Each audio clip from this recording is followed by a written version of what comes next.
You're listening to Civic Media.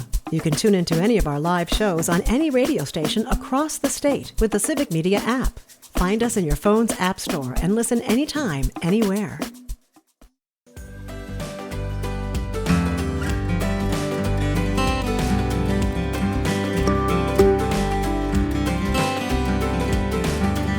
You're listening to Mornings with Pat Kreitlow on WBZH. I'm Mark Lundeen, and here's what's happening in Hayward today. The 33rd Annual Trout Festival will be held in Exland this weekend. Events include trout fishing contest, a 5K run walk, live music Friday through Sunday, and a complete schedule of events. You can visit the Exland Trout Festival on Facebook. This will be happening in the Exland, Wisconsin area this weekend, the 33rd Annual Trout Festival. The Northwest Connection Family Resources is sponsoring an open play period from 9 until 11 at their location 15896 West 3rd Street in Hayward. Come join friends or make some new ones while your kids are playing in the children's environmental area. A snack will be provided, and they are located again at 15896 West 3rd Street, the Northwest Connection Family Resources open play area at 9 o'clock. The Northwoods Community Food Shelf will be open at 10 o'clock. This is located at the Spider Lake Youth Center location in Hayward, 11255 Highway 77, just north of the Hayward Hospital. They have a variety of produce and meats available for anyone, regardless of your financial situation. So come on out and check it out. 10 o'clock until 3, the Northwoods Community Food Shelf. Art of Natural Play will be happening at the Wake Robin Pavilion, located at 43135 Randy Seck Road in Cable. Drop in by the Wayside Wanderings Natural Play area and join local artists to create a make and take nature craft. All ages are welcome, and again from 10 until noon today. The LCO Schools is celebrating a back-to-school powwow half-day today, happening out at the LCO Schools. If you're a parent or one of those students, you're more than welcome to join them for their powwow starting around the lunch hour. Friday the 29th at 1 o'clock, there'll be a whole bunch of musical guests happening at the lot at their end of summer music fest. Sean and Ian Okamoto starting at 6 o'clock, and then Saturday and Sunday more bands at 1 and 6. Stop on out. They have food trucks available all weekend long, and of course that great weekend music again at the lot, located just across the street from the WHSM studios at 10597 Kansas Avenue. For more information, you can call 715-800-9938. The Winter Greenhouse Autumn Splendor event starts Saturday at 8:30 and goes through Sunday until 5 o'clock at the Winter Greenhouse, located at 7041 Olmsted Road in Winter. They'll have mums and free refreshments and a drawing for a free mum. And of course, the Winter Greenhouse always does a beautiful display of their seasonal events. So check that out starting on Saturday at 8:30 at the Winter Greenhouse. The Cable Conquest Festival starting Saturday and going through Monday out at Mount Telmark Village. It's more than a festival, it's a celebration of everything we love about mountain biking. So grab your bike, your friends, and your adventurous spirit and join them out at the Cable Conquest. This event invites the next generation of mountain bike riders to the North Woods. Over Labor Day weekend, families and teams will come together for camping, trail adventures, and racing. Check it out at the Cable Conquest Festival at the Mount Telmark Village. The Makers Market will be open on Saturday at 9 o'clock. This will be located between the Franzen Bank Trust and the Hayward Post Office. The Makers Market is home to close to 30 different vendors of artists, growers, makers, bakers, and crafters. So check out the Makers Market starting at 9 o'clock on Saturday morning between the Franzen Bank and the Hayward Post Office. The American Legion Annual Car Classic Show will be held up in the Cable American Legion location at 43495 Trail Inn Road South in Cable. Their classic car, truck, and motorcycle show will start at 9 o'clock behind the American Legion post in Cable. Entry vehicles is only $10, and there'll be first and second trophies, and 13 categories will be listed for trophies of Best in Show and the People's Choice. Again, this is the Cable American Legion Annual Classic Car Show starting at 9 o'clock and going till 3 all day at the American Legion Post in Cable, Wisconsin. And Sunday at 8 o'clock, the area's largest flea market has a bonus day held at the Hayward Sports Center. Again, Sunday from 8 until 3 o'clock. Over 100 booths inside and out, great finds, antiques, collectibles, crafts, all sorts of merchandise available. The Market Cafe will also be open, serving breakfast, lunch, and snacks. And more information can be found at 715-634-4791. Again, this is a bonus day for the Hayward area flea market starting at 8 o'clock on Sunday. The farmers market will be opening up on Monday, September 1st at 9 o'clock out at the Lumberjack Bowl. Of course, they have lots of seasonal vegetables and fruits, lots of natural meats, and jellies and jams, coffee, teas, and soaps, all sorts of merchandise available. You'll also hear the music of John Son of Mel out there at the farmers market again Monday from 9 until 1 o'clock out at the Lumberjack Bowl, one of the last few farmers markets available. You've been listening to WBZH Hayward Today, local report on mornings with Pat Kreitlow. To stay up to date with everything in the Hayward Lakes area, download the Civic Media app and click on WBZH in the station listings. Coming up after local news and information, Pat Kreitlow returns. I'm Mark Lundeen, and I'll be back here in 20 minutes on Buzz of the North. It's 6:59.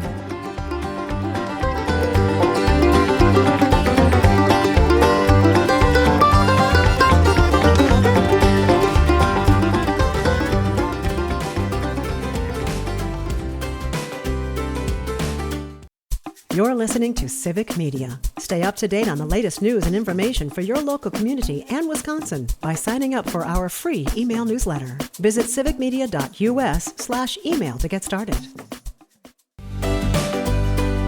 More with Pat Kreitlow on the Buzz of the North coming up here. Joel here, Gray. We've got a Friday. Hey, weekend. Woo-hoo. Happy weekend. Happy weekend. Before we get into our spiel here, I want to talk a little bit about a youngster from northern Wisconsin who's trying to become the mullet champ. That is exactly what you think it is, and it's more brilliant than you're imagining. It's awesome. It's awesome. You go to our WBZH Facebook page right now, and I've got a link on there where you can vote for this northern Wisconsin man. And let me tell you, his picture on there is going to make you may giggle. You may laugh out. You may LOL at yourself. It's a great mullet shot this Colton Gull has, Goll. And you get to vote. That's exactly what it is. It's a fan vote mullet contest, and he deserves the victory, at least in my estimation. That's my personal opinion, not the official opinion of WBZH or Civic Media. But yeah, the Coltonator. The relatives or the parents, I think it was, came up to us at a festival we were at last week and gave us a koozie with his website on it. But I'm going to make it easy for you to go to the WBZH Facebook page right now. Like us if you want, and there follow us. But there's a link that you click on. When you click on it, it'll ask for your email, and then when you go to your email, you just click one thing. It's going to try to sell you a 20% off a mullet T-shirt or something. That's up to you. You just click out of that and hit vote. So, when I first pulled that, they gave us that koozie, and I pulled it up on my phone there at the festival, and my first thought was, oh man, someone's got to deal with what this kid is becoming as he gets his mullet voted up. Young man, I don't know. What do you think he is? 8 or 9? Yeah, I always like to veer away from aging kids because I'm really bad as I get older. But this kid not only has the look, the mullet, but has the little bit of a belly coming out there. It's nice. I like it. He's the essence of America. Maybe dude might be 10 or 11. You're right. I get worse at that as I get older too. But he's a young man with an incredible flow. Yes. So click on the WBZH link at the WBZH Facebook page. Follow us on there if you like to, and vote for him every day. And I was told that he's 1 or 2. He's kind of lingering right at the top right now. So it's pretty cool. Yes. And when we looked, he was number 1, but it looks like a close race. So. Yeah. Well, we can't get away from talking just a little bit of football here on the Buzz of the North. We're going to breaking news just happened in the last couple of days, where the Vikings picked up their old wide receiver Adam Thielen. What do you think of that? And kind of a look at some of the things the Packers have done and their trim down and maybe picking up of players. As long as Stefon Diggs stays in Foxborough now, as long as it's not the Stefon Diggs Adam Thielen show. Honestly, though, this is terrifying, though, because obviously Justin Jefferson is better than Stefon Diggs ever was or will be. That said, that's what it's going to be like. I think remember those years where, well, the Vikings weren't necessarily that great. You guys got one over on us a lot of times.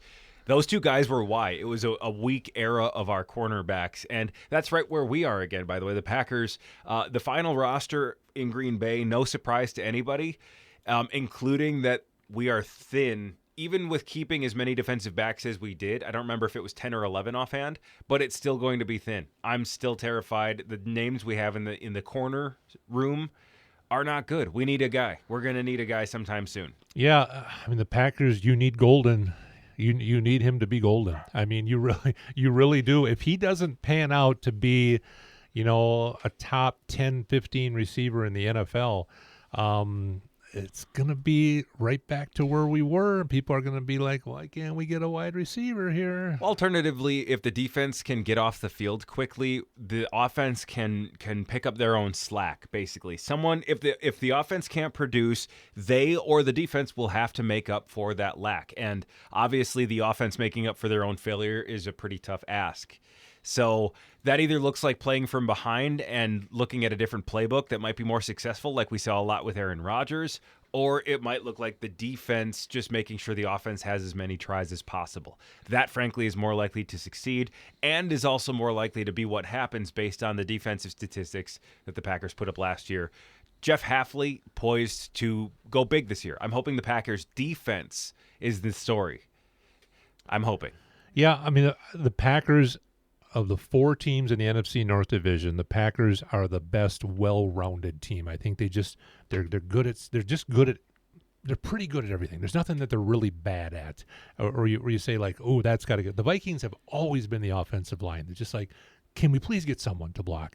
And if it doesn't happen this year, then the offensive line is, and the Vikings are just cursed because they went and got 2 Pro Bowlers, for gosh sakes, and it looks like the offensive line is primed to be really good. But when game 1 rolls around, me being a Viking fan, I know I'm going to see that ball be snapped. J.J. McCarthy's going to take 3-step drop, and he's going to get nailed. Bam! He's just going to get nailed, and I'm going to be like, oh, so it's a Viking thing, not a player thing, huh? It happens to a lot of fans where you have a weakness and you think you solved it, and then you come out and the Golden drops the first 3 passes or whatever it may be. Packers drops in the preseason. No, my favorite Viking ever was a guy from about 10 years ago.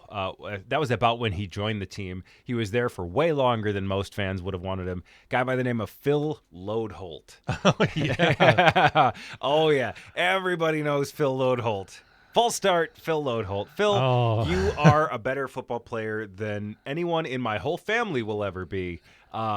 But I loved having you out there on the field. You enjoy your millions, and I'll pretend I've got anything over on you. But no, it was nice having Phil there because it felt like, hey, if they've got Phil, that means they don't have better than Phil, and that means the Packers are still the big brother in the NFC North. People forget, I think, how much is going on, of course, during an NFL game. There's a lot of stuff going on. And I don't – an NFL offensive lineman who forgets a snap count from the huddle – to the time he crouches down. And once you crouch down, you can't lean over to your guy next to you and say, what are we going on? We're going on 2. Well, guess what? The defense just heard you. Yep. It's not something you can really ask somebody once you get up there. If you're uncertain of the snap count as an offensive lineman, you just got to be a half second later than everybody else and just not go. A total unathletic reason that football is so impressive. Yeah, exactly. Well, we might talk a little more football in our final segment here of the week. We got the Excellent Trout Festival going on this weekend, too. We'll talk a little bit about that. We have more with Pat Kreitlow. He's on the way. And go to that WBZH Facebook page right now and vote for the Coltonator in the mulletchamp.com contest. Let's get him the mullet championship he's looking for. It's 7:29 here on the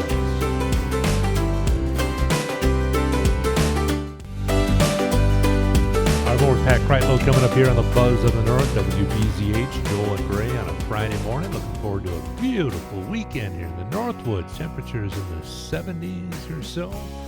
Not too shabby. Big Excellent Trout Festival going on. It seems like, I don't want to be judgmental here, but it seems like a trout. When I think of trout, I think of spring. I think of the spring trout hunt, right? They open up the trout season in the spring. Are you a trout fisherman? Have you? Not much. I have a couple times, and I'm trying to think. I think it was spring that I in particular was. But the fact is, with the timing of fish spawning, it usually is in that spring, at least around here. That said, they will bite pretty actively, even in the winter. Like I've even heard of trout through the ice pretty successfully. I'm pretty trout ignorant. That's the thing. I do plenty of bank fishing. I'll catch a walleye, or especially, who can't catch a northern? But I'll do that all day long. I have weirdly avoided trout fishing in general.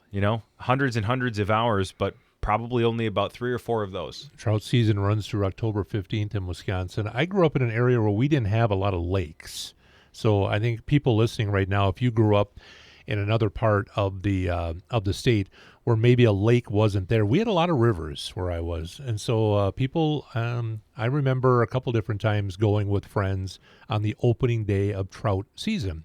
And you're wading into small streams and rivers and probably catching with the spawning time. I don't know about all that stuff. But I think when you have a lake available out there, maybe trout fishing isn't something you're necessarily going after, although it is a different tasting fish. I've always heard people say it's fishier than the rest of the fish, if there is such a thing. Well, that's you're automatically going to start an argument there, depending on who you talk to. But if you get somebody who will at least entertain the conversation, what I will generally say, it's kind of like we heard them say over in Minnesota last year or 2 years ago. They said, there's no such thing as bad weather, just bad clothing. It's like there's no such thing as gamey meat or fishy food. It's how you prepare it. That was I had my first sushi experience about a month ago, and I was blown away because how do you deal with that fishy taste from the seaweed? And it's the seaweed. That's where it's coming from. Soy sauce. You put a little bit of soy sauce, poof, magic. You just got to have the right prep. And there's just some people who just, and you're one of them, you're just not a big fan of the fish taste, right? Not a big fan. And again, I don't want to call trout fishy, but I will say that seaweed tastes fishy. And that's the distinction with sushi. With trout, I don't know if some soy sauce is magically going to make your experience different. I will say that I'll take up both sides of the argument, though. When I moved away down to Eau Claire for a few years and I stopped eating venison just about every meal that was red meat was venison until I moved away, and then it became beef for a while. And when I moved back, I almost thought, wow, that tastes gamey. And I was almost disowned. I had that thought out loud, and I was almost... true. I grew up on venison. We had venison probably once or twice a week, and I never thought anything of it. And then I didn't have venison for a lot of years because I moved away. I came back, and I was at a potluck or something. I tasted it. I was just like, ooh, I've never had that reaction to venison before. No. It's venison has a quality to it that beef does not. And that's simply true. But the second part of that is that it's something that you'll go blind to if you're exposed to venison often. And that's exactly what happened. So, yeah, you and me both come back and, wow, that tastes kind of, get out of this house. Don't use that word. Gamey. What are you talking about? Sorry, Dad. 33rd annual Excellent Trout Festival going on this weekend with the Trout Sandwich Special right away today at 5 o'clock over in Excellent. They got a cribbage tournament. You can't have a trout festival without a cribbage tournament. Not only do they have a cornhole tournament, a beanbag tournament, The warm-ups are at 5:30 today. The tournament is 10:30 tomorrow. We're warming up a lot for this cornhole tournament. Is there an after party for the warm-up? Is that how this is? I love it. Getting back to the taste of fish, though, I've always liked fish my whole life. Love smelt. Smelt is about as fishy as you can get. But I remember the first time I had salmon. A friend of mine is from Alaska, and they brought some salmon down, and I tasted it, and I was just like, not a big fan. It was a different texture. It just has a different, almost a non-fishy taste, I guess. Yeah, salmon fights back. Like it's more like a steak. It's like reel it in, baby. Yeah, it doesn't just let you.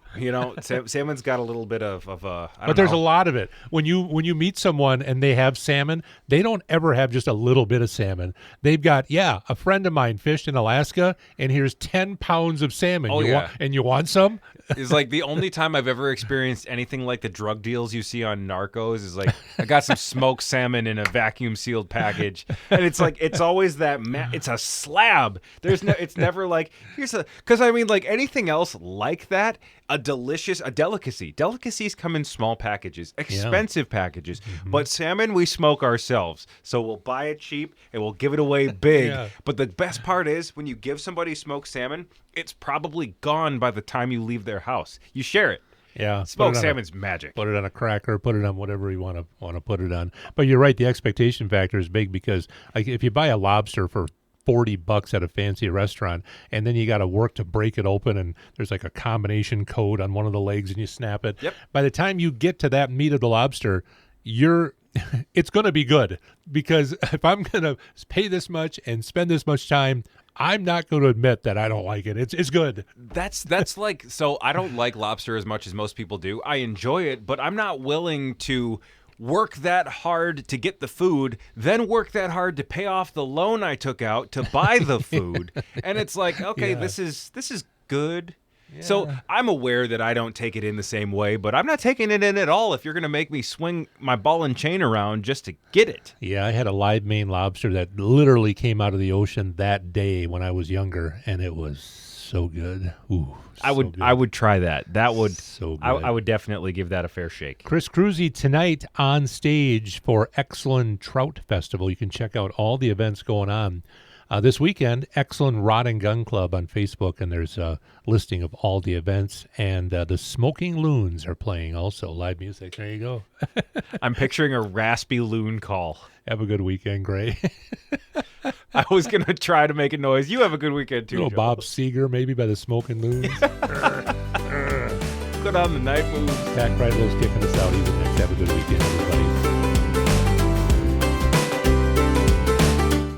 You're listening to Civic Media. Find the latest news, information, and archives of all your favorite shows on the Civic Media website, civicmedia.us.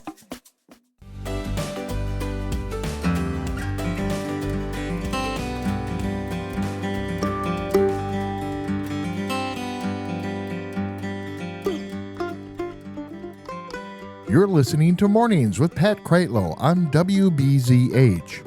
I'm Mark Lundeen, and here's what's happening in Hayward today. Mona, and she is an elder with the Lakudere Ojibwe tribe, and she's also the manager of a coffee shop that I talk about a lot here at WHSM. It's called Kubi's Coffee, and it's located on the corner of County Road B and K. But I also mentioned, what Kubi's is there for. It's a nonprofit, and it's there to support the community. So I asked Mona if she'd come in and just tell us a little bit about Kubi's, its purpose, the mission, and where the funds go that are brought in at Kubi's. And so, Mona, thank you for coming in, and I appreciate all that you do for the tribe and for the Elder Association. Tell us a little more about what Kubi's stands for. Well, the name means great-grandparent. Okay. And I am. Yeah. And it's a number of elders are behind me, you know, and they support when they could, they worked. They can't. I'm still hanging in there. Yeah, right. But not for long. I'll be 81 on Saturday. Oh dear. So, yeah. but I'm still going strong, I think. Kubi's is to help the people in the community that need some help, especially those that fall in the cracks. Yeah. They, you're making a good salary, but you don't have enough money for this or that. We're a small community. We know who needs help. Yeah. So when someone comes and says, I need some help with this or that, I know they do. And if I don't know you, I'll know somebody who does, and they'll say, yes, they really do need help. Yeah. And so we do what we need to, and we do it sometimes with a handshake. Sometimes it's just giving them the money. Right. Okay.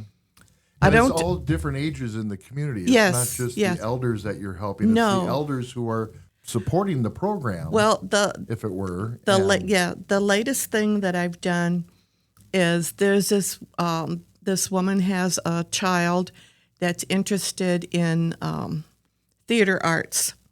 Okay. And there's no place right around here for that. Right. And so they're having to go all the way to Drummond. Oh, yeah. And that's a long time, 2 and 3 times a week.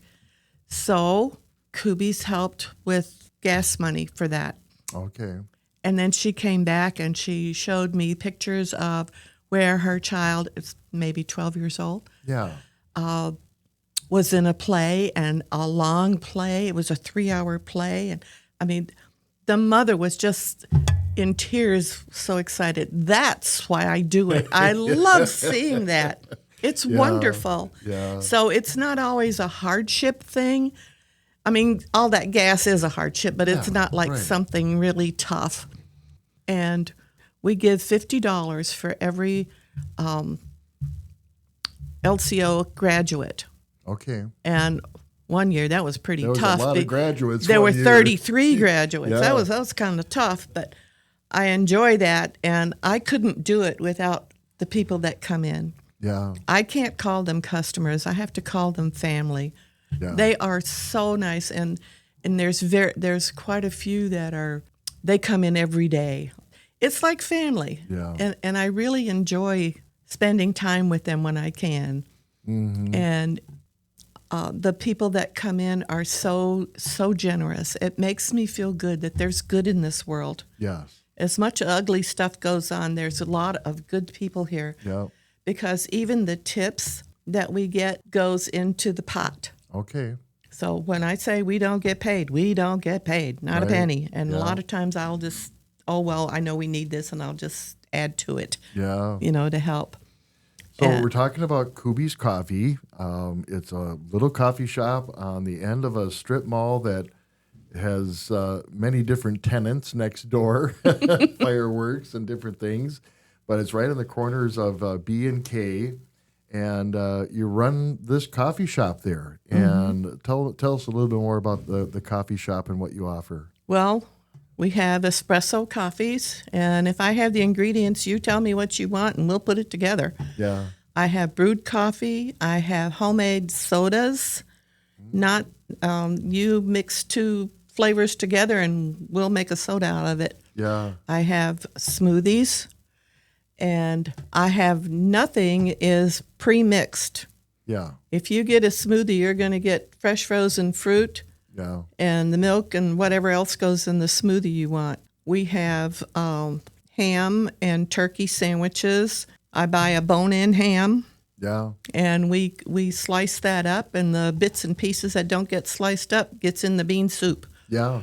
I buy Jenny-O turkey breasts and slice that up, so you're not getting this deli stuff where you don't know how they could get it as thin as they do. Yeah, right. Ours aren't that thin. Right.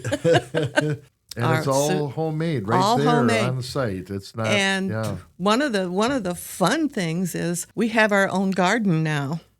Rhonda, she is the one doing the gardening for us, and so we're growing our own zucchini and carrots and peppers and all of that. So all of that's very nice. That's fresh that goes into our soups. Yeah.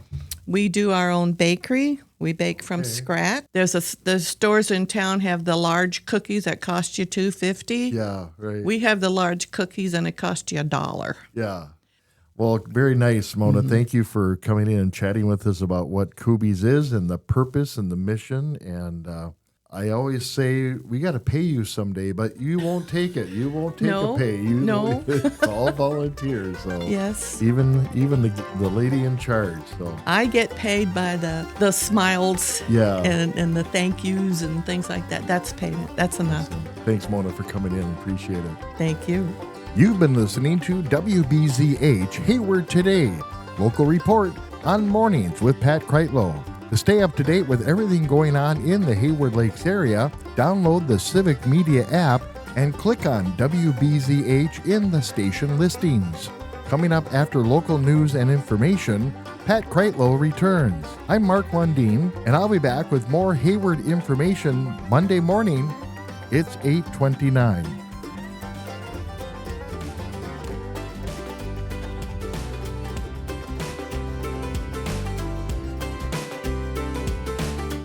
The national news cycle never stops, but it can be hard to find news about your local community. Civic Media is dedicated to providing quality local and state news coverage across Wisconsin. With the Civic Media app, you can get notifications about local stories that matter to you and your community. Find the free Civic Media app in your phone's app store and choose notifications from the menu to tell us what kind of news you want to hear about.